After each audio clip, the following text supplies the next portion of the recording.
So our average customer group size is probably about 2 to 6. Based on that number, what percentage of customer meals do you think is wasted? I would say about 20 to 30% just because people, if they don't finish their meals, obviously we throw them away unless they box them up. Our number 1 and 2 sellers are bacon cheese fries and then thumbs and toes, which are boneless chicken wings. So neither one of those are great reheated. So they tend to be thrown away. There's a few other items like, French fries or certain things that just aren't good taken home. And obviously after they touch the table, we do need to throw them away. A lot of people do eat all of their food or box it up, but I would say it's probably between 20 and 30% of the meals that aren't finished and we end up taking back and throwing away. Okay. So how much food do you think we throw away that is expired or approaching expiration? We try to keep it minimal on that. We do a food truck order on Monday and Thursdays based on our sales. And we actually take our sales from last year on that day and the week before on that day and look at the sales and calculate how much, food we sold that day and what it cost to make and how many racks of ribs we sold or how many pounds of fries we used. And we order based on those numbers, which is actually pretty close most of the time. Every once in a while we'll have, a couple gallons of milk or something that are approaching expiration and we'll actually just ask employees if they want to take those home, to their families. So, if it's, the milk says this happened 2 days ago. The milk said it was expired on April 5th, but it was April 6th and it still smelled fine. It was fine milk, but we can't serve that. So an employee actually just took the 2 gallons that were left home. So it's actually pretty good. Yeah, because the next question we were going to ask you is about because the best way we market our food is it being fresh, and we were thinking how does that affect this restaurant more than the others? It's really a lot of it falls on the employees in regards to preparation, the cooks and kitchen staff.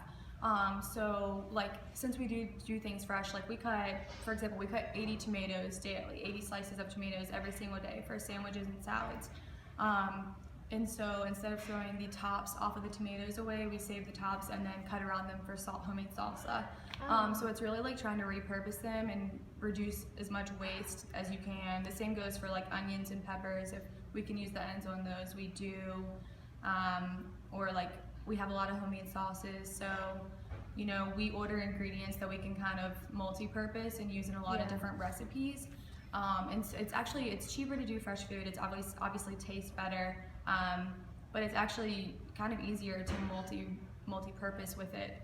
So if the employees are doing their jobs and prepping food in the right portions and not throwing a lot away, on the meats, just trimming the fat parts off and stuff, then if we've ordered the right amount and they're prepped the right amount, then unless, something happens where there's inclement weather and we had to shut down, then all that food usually gets thrown away because it's expired. But unless it's a circumstance like that, we don't have as much food waste actually. Okay, cool.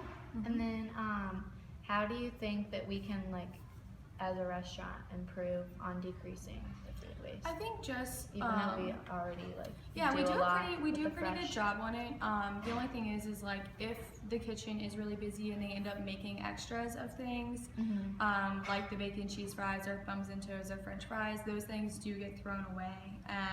Really, it's all about prepping. So just making sure we're keeping up with monitoring.